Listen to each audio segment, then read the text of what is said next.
Good evening, friends, and welcome to A Bard Stories. Tonight's story is going to be a little bit different.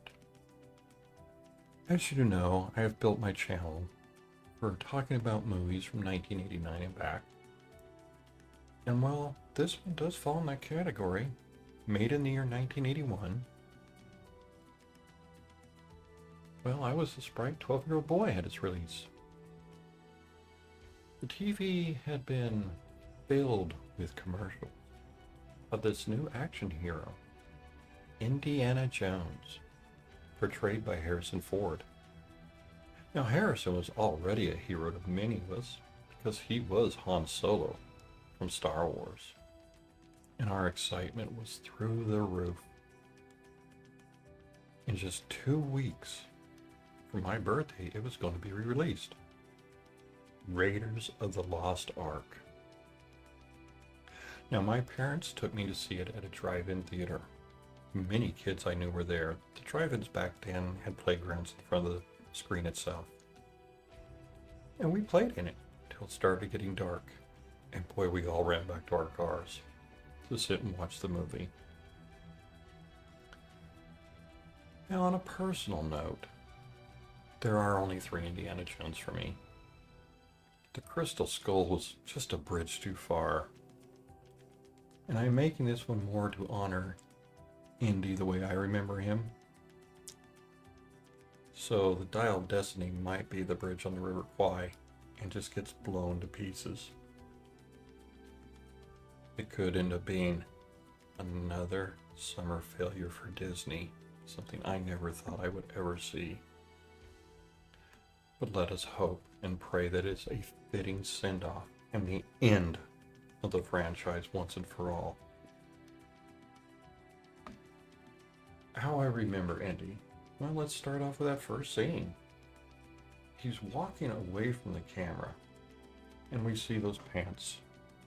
And there's that whip. That whip that many a boy wanted to pretend they had. The jacket and the hat. Let me say, Christmas 1989, there were a lot of people who got that hat for a present and the jacket. I think a lot of adults wanted to be Indy as well. We see him next walking through the jungle. We are told it's 1936 and it's in South America. So this would be the Amazon, and he's moving through with ease. We see a bear pull a pistol and cock it.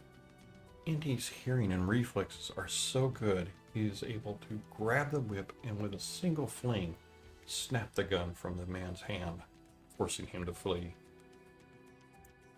We are already shown that Indy is strong. He is intelligent, as we will see in the cave where he outsmarts all but, well, this scene. As a 12-year-old boy, I even knew that that gold statue weighed more than a bag of sand. But it was a fun scene nonetheless. It really was. And then we get to the next scene, which, well, with all heroes, we need to have a kryptonite for him. Superman did have kryptonite. And Indy's kryptonite is snakes. And the pilot's pet snake is in the front seat with Indy. And boy, does he hate snakes. We are then taken to Indy's place of work. He is a college professor, and we are at a university. 2 government men have came to see him. They're looking for Professor Ravenwood because he is the foremost authority on a place called Tanis, which we learn from Indy is one of the potential resting places of the Ark of the Covenant. And we are shown how powerful and dangerous the Ark can be.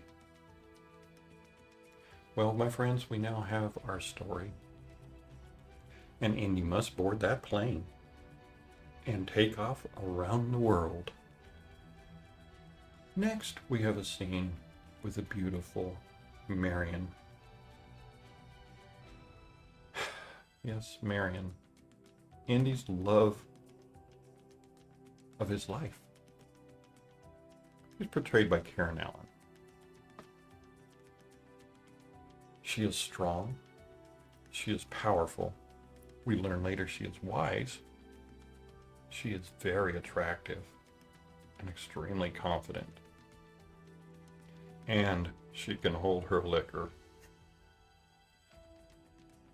She is the daughter of Professor Ravenwood.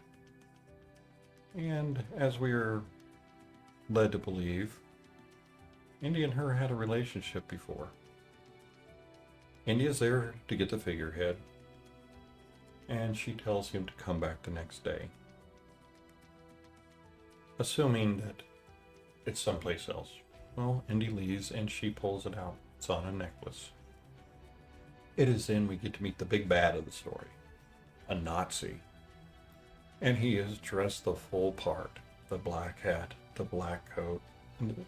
He is what the bad guy in a Western should be, dressed in black.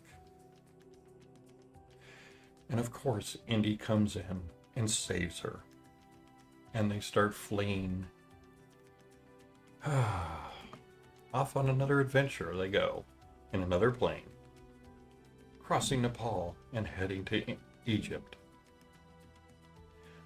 Well, it is there that we get that epic fight that all are so familiar with. Do I really need to say anything more? There is this iconic scene. No messing around. And it is just great humor. Pulls the gun, he shoots him. And then we see the truck where Miriam supposedly is get blown up. Andy, thinking she is dead, must carry on. And so out they go to the dig site to find the Ark. And they find Miriam as well. Indy gives her a big kiss because he truly does love her, and you know she loves him. And as with all good Indy movies, he gets captured. They escape. They get captured. They escape. The Ark falls into the hands of the Nazis and is boxed up and put on a German U-boat bound for a secret Nazi island. And what do they do when they get there? Well, of course, they open the Ark and it kills every one of them. The CGI was incredible for the time. That melting face, oh my God, it scared me. A 12-year-old, it scared me. And then, of course, we get the Ark being taken to Warehouse 13. Oh yes, I went there.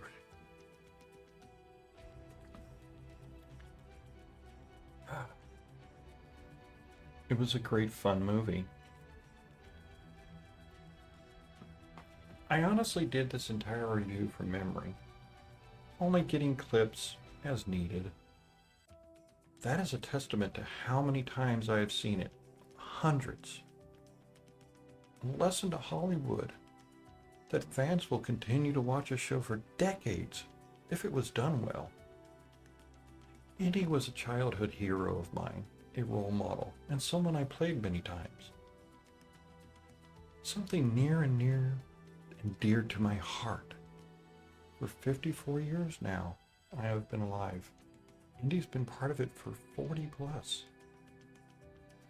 As a young boy, it was one of the best things I'd ever seen, next to Star Wars, of course.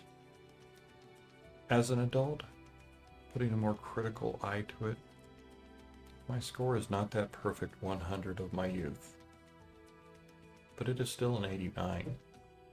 It's a movie and a character that inspired me and was fun. And that, my friends, is what a movie's supposed to be about. It's supposed to be about fun. I hope Dial of Destiny does Indiana Jones well, sends him off into the sunset, and is the end of the Indiana Jones franchise. It must stop, and it should always stop on a good note, and that is where I hope it does. But I will review it, and I hope that you will enjoy that review as well as you enjoy this one. So until then, I wish you all a very good evening.